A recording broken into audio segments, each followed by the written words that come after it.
everybody who plays the sax sounds different. And that's the beauty of it.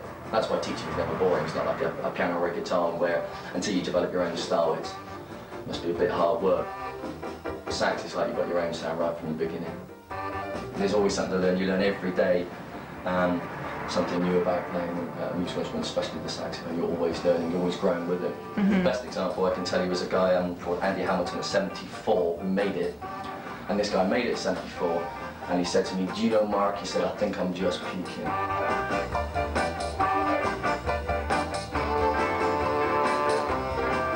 Came to Bath by accident, like most people do, and I haven't left 11 years later. I came here because originally I was a business consultant, international business consultant, which I hated because all I wanted to do was be a musician.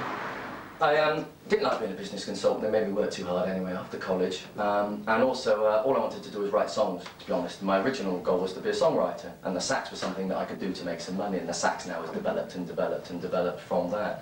And the way I teach is I deliberately teach in this sort of funky way and in this original way to make it interesting for myself. And if it's interesting for me, it's interesting for the student. So the last thing I wanted to do was do it from the dots. Secondly, I'm self-taught, so every saxophone teacher that I ever phoned up was very straight. They sounded very straight on the phone. And I thought, well, I want to come and see you because you sound too boring.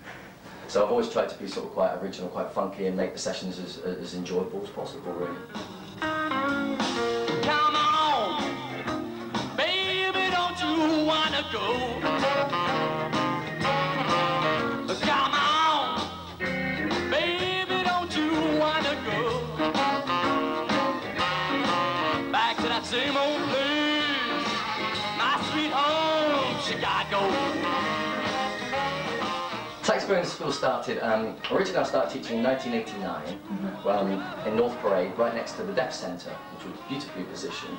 And I started teaching from a top floor flat overlooking Bath. And then about 6 years ago I moved out to the Toll House actually across the road from this one. And slowly but surely it's developed from 20, 30, 40, 50 students to, got the best part, about 150 students now. It's fantastic.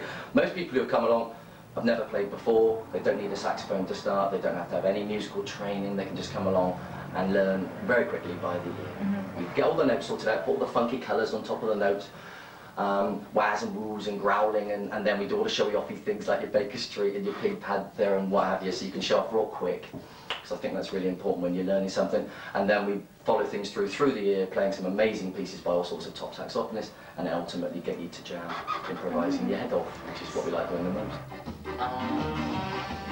I've written two books. The main book I've written is How to Play the Saxophone as Quickly as Possible. I've tried to make it as exciting as possible. I've tried to make it as funny as possible. I've tried to make it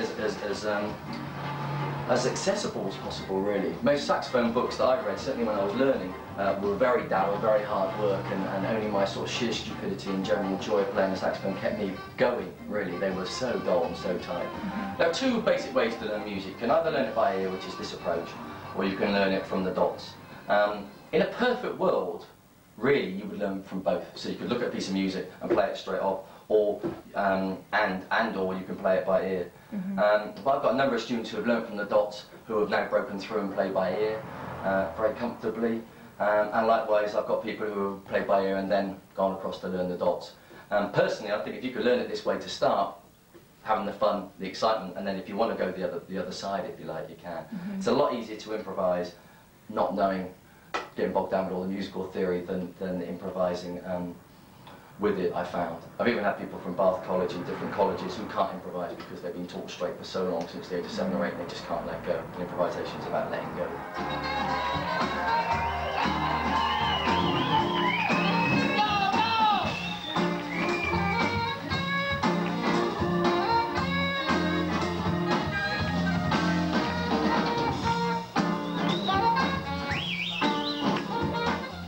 The teaching book, I want to know more and more about different sax players, and over the years I've read about Adolf Sax and Adolf Sax's hilarious story in Misadventure, how he created the sax, and there was a Belgian guy called Adolf Sax. He invented the sax, did it in Paris, got persecuted, made no money, very up and down comedy of misadventure.